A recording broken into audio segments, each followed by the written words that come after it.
Hey guys, welcome back to my channel. So today we're going to be doing a get ready with me while we chat about why I didn't get bottom surgery. I know that this was going to be a highly requested video because obviously A, people are nosy, and B, I know a lot of trans people follow me. I will be deep diving into why I did not get bottom surgery and kind of why my views on it have changed. But before we do any of that, do not forget to subscribe if you guys have not already. Click the bell down there to be notified every time I upload.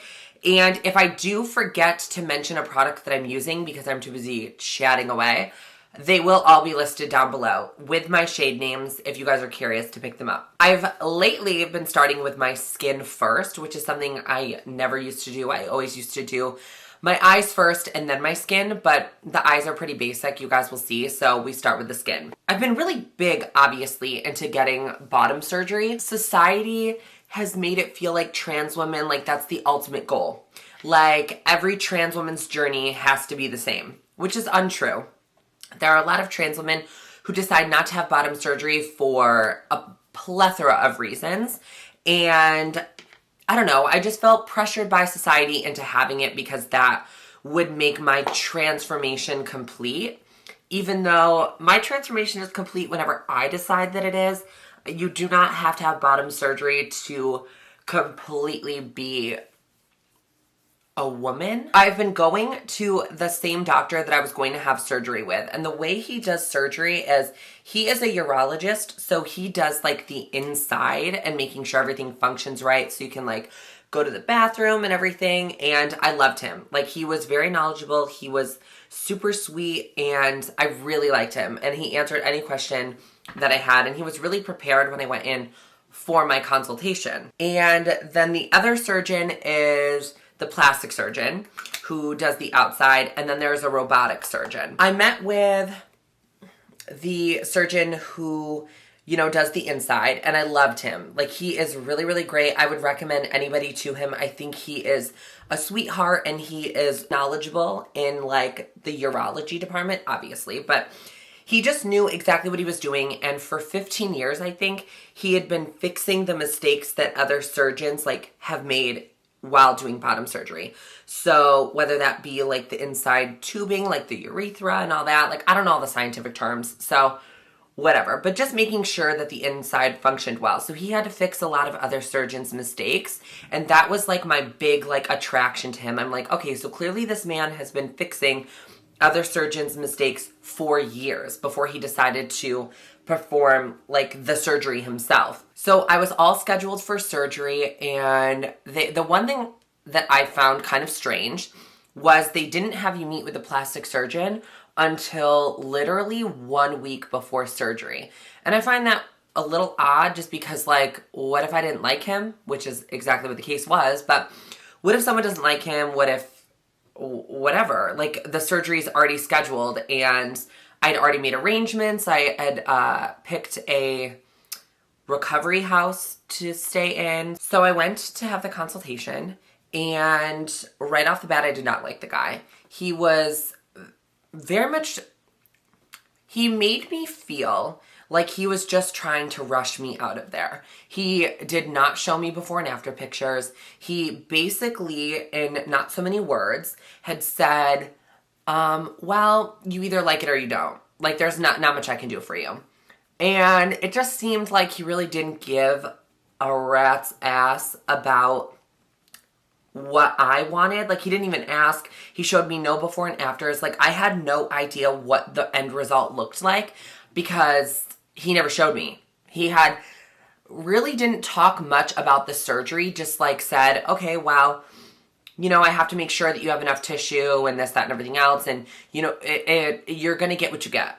And I'm like, I am someone who always speaks up, and that's something that I want to make known. Like, I am someone who will always speak up in any situation.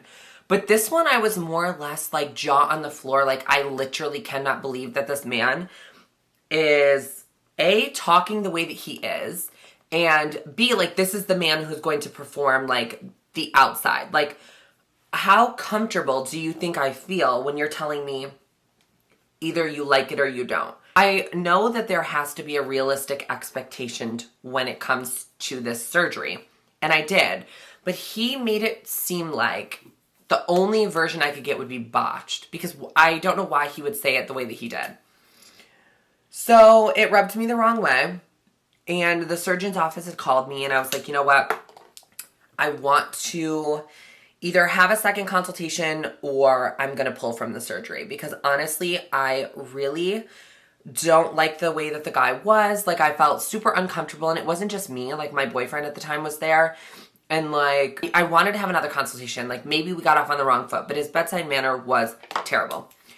So they were like, oh, you know, that's like super odd. Like, we've never really heard that before. I'm like, I'm sure people have dealt with it. You just weren't notified. The surgeon who was doing the inside was really accommodating about it. He had gotten on the phone and he was like, you know, if you don't feel comfortable having this surgery, I'm not going to perform it. Like, I need you to trust that we will give you the result that you want and are hoping for.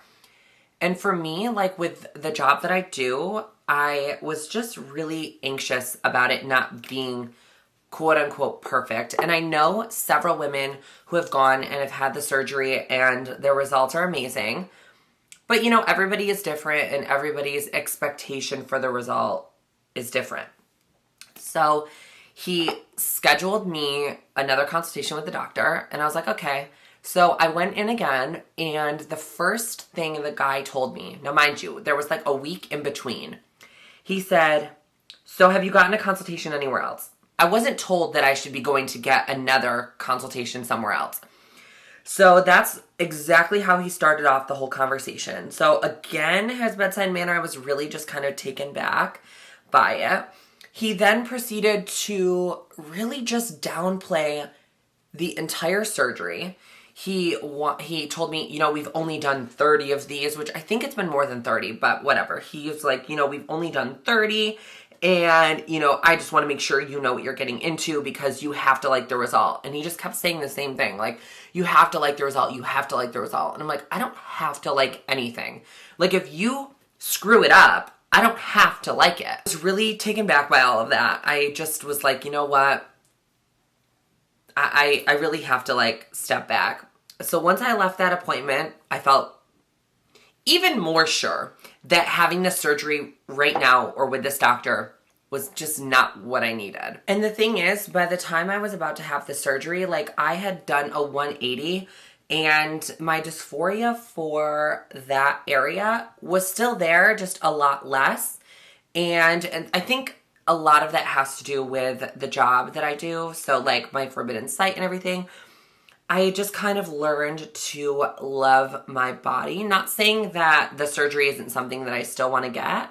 It just like, it wasn't like a necessity at the time. Because if you had asked me a couple years prior, I probably still would have went through with the surgery, even though I was extremely uncomfortable with the doctor. I didn't like him. And that is scary. I know that there are a lot of trans women that think that this surgery is the end all be all, and I'm not trying to talk you out of it. Absolutely not. If that's something that you feel that you need, do it. But I also really want to give you guys a word of caution, because at the end of the day, you're letting a doctor like surgically alter your body to things that you're going to have to deal with. The surgeon at the end of the day is performing the surgery, and once your surgery is done, they can just wash their hands clean. Like, you are the one who has to deal with the results the rest of your life. Because yeah, okay, maybe they get a bad review because they didn't do a great job. Like, one bad review, like, compared to hundreds is nothing. So fast forward, I was talking to my therapist, and I was mentioning to him, like, why I didn't get the surgery, like why I backed out. And I guess through the grapevine, because he works very closely with that office, and they're really great people. Like, don't think that one bad doctor equals like the whole thing is bad, because to be honest, the doctor who was going to do the inside, I loved. Like, that man was such a sweetheart. Like, he was so great, and I will send everybody and anybody to him. It was just the second doctor that I didn't like. And I had known a girl who had gone to that surgeon a couple of years ago, and she had to go in for a revision. And I feel as though, like, you do it right the first time. You know, like, you know exactly what you're doing.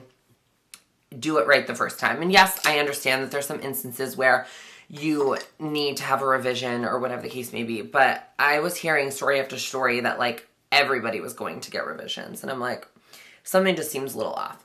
So my therapist works very closely with the doctor who I like's office. And I guess they ended up letting the plastic surgeon go. I don't know if there was many other complaints. I guess I heard that he's like transphobic.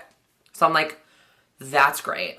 So he has been performing this surgery, potentially botching other people while he doesn't even like trans people. Makes no sense to me.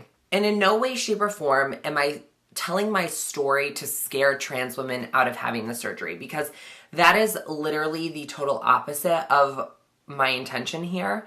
I want everybody and anybody to have whatever surgery they want. I just want people to be mindful and understand that, like, yes, you may have to wait 6 months, a year, 2 years more, but would you rather wait the 2 years more than deal with being botched the rest of your life? Like, to me, it's just not worth it. As much as I wanted the surgery, as much as I feel like it would make me feel whole, I also have to realize that, like, I cannot base so much on a body part. Like, if I do, I'm just setting myself up for disappointment. So what I'm doing is just running bronzer through my crease. This has literally been my eyeshadow look. It's so easy. It's so effortless. Like, it's just the same bronzer that's already on my skin. So it really just meshes everything together really well. Like, my skin looks so good. Like, my skin lately has looked really good. So right now, I'm just keeping my fingers crossed that that office finds a good plastic surgeon. I'm unsure if they're still on the hunt for one. If they find someone who is good, I will definitely go back to them. They're really close to home also, and that is something rare. I don't live in a very popular area for a surgery like this. Like, I don't live in New York City or LA or anywhere kind of big. This is like a pretty small area, so the fact that they have a surgeon that actually does perform the surgery within like an hour distance of me is crazy. If you are a trans woman and you are getting bottom surgery or you have gotten bottom surgery, can you guys let me know your experience in the comments? I am very curious to know how other doctors are. And mind you, I like someone who is completely straight up and to the point and doesn't like sugarcoat anything. But I also feel like you know when someone is being rude and when someone is actually being genuine about like being honest, you know? I'm applying my lashes now. They are from Kiss. They had recently come out with these Lash Couture Masterpiece one-of-a-kind luxe lashes. Let me tell you, for drugstore, these are so good. They sent them to me, so I'm unsure of the price, but like they're gorgeous. And the style that I am going to use today is Pret-a-Porter. I don't really know. They're not in here, obviously, because I'm putting glue on them, so I can put them on my eyes. But these are, like, really, really nice. I think I've reused these ones probably 20 times. Like, they need to be thrown out. I just haven't made it to the drugstore to get more. But these are really good, and I like that you can find them at the drugstore. I was loving the, what are they? They're in the pink box. Flutter Lashes and Intoxicating, but, like, I was kind of getting a little bit sick and tired of, like, the same old, same old. Like, I wanted something different, and they just happened to send them to me. Do you see that? Like, it is so natural. Okay, maybe it's not natural for a lot of you, but this is natural for me. It's like, if you have eyeshadow, you can see it, which I think is beautiful. The lash band is thicker, which I personally like. I'm not a very big fan of Ardell's. I don't like when the lash band is kind of clear. The only reason I say that is because I feel like it doesn't mesh super well with my lash line, like when you put mascara and stuff on it. So one hack, I'm not even sure if it's a hack, but I used to smoke out my lower lash line, apply lower lash mascara, but let me tell you my little trick lately. I leave it completely blank. I don't put any eyeliner in the waterline. I put no mascara on and no shadow on my lower lash line. When I do a look like this, like obviously if I was doing a smoky eye, I would obviously place the dark color underneath my eyes. But leaving it like this, I feel like gives me this very like bright-eyed, doe-eyed effect. How embarrassing. Okay, mind you, I love this lip pencil. Okay, it's from LA Girl. Like, it's literally like something I can get at Ulta or literally where, like, the drugstore. My nails, that is something else I wanted to mention, but it totally slipped my mind. During this year off of YouTube, I had taught myself how to do my own acrylic nails because my nail lady moved to Florida. I've been going to her for literally like since I could remember, and my mom has known her for 20 years. Like, I grew up with this lady. So she moved to Florida and I was like, you know what? I don't really trust anybody else to do my nails. I'm gonna do my own. I have since been going back to the salon, but I have a wedding again this weekend. Like, there's so many weddings. But I have a wedding this weekend and I was like, you know what? I have so much work to do this week. Like, I have a lot to do and I'm not gonna have time to go to the nail salon and get my nails done. So I was like, you know what? I'm just gonna do something glam. And I think it came out really good. So if we're interested in nail videos, let a girl know. And I'm no expert by any means, but I'm sure we can make something work. I'm not very big into like lipsticks or liquid lips. So what I do is I just outline my lips and then I put a gloss over it. This is a Kevyn Aucoin gloss. Like, you could honestly use whatever. I just like that this is a nude gloss, but it's also high shine and it's not sticky. So like when my lips go together, it just feels super moisturized and not sticky at all. That's one thing I have to say. Like, the Anastasia glosses are very thick, so they are very sticky. So when you talk, like, your mouth, like the corners of your mouth, like stick down to each other, and I find that to be gross. I don't even know if he sells these anymore, but they are so good. And this is my basic everyday makeup look. Like, there's a whole production that goes into this, but I have to say I do look fresh. So do not forget, I will have all of the products listed down below if you guys are curious to know what I used, and I will have the shades in case you think that you are the same shade as me. Do not forget to subscribe. The button will be down there, and click the bell to be notified anytime I upload a video. Let me know what you guys want to see in the comments down below because I'm very open to anything. I want to film some like Disney World related content because I love Disney World. So let me know if that's something you guys want to see. I love you guys so much, and I will see you guys on my next one. Bye, guys.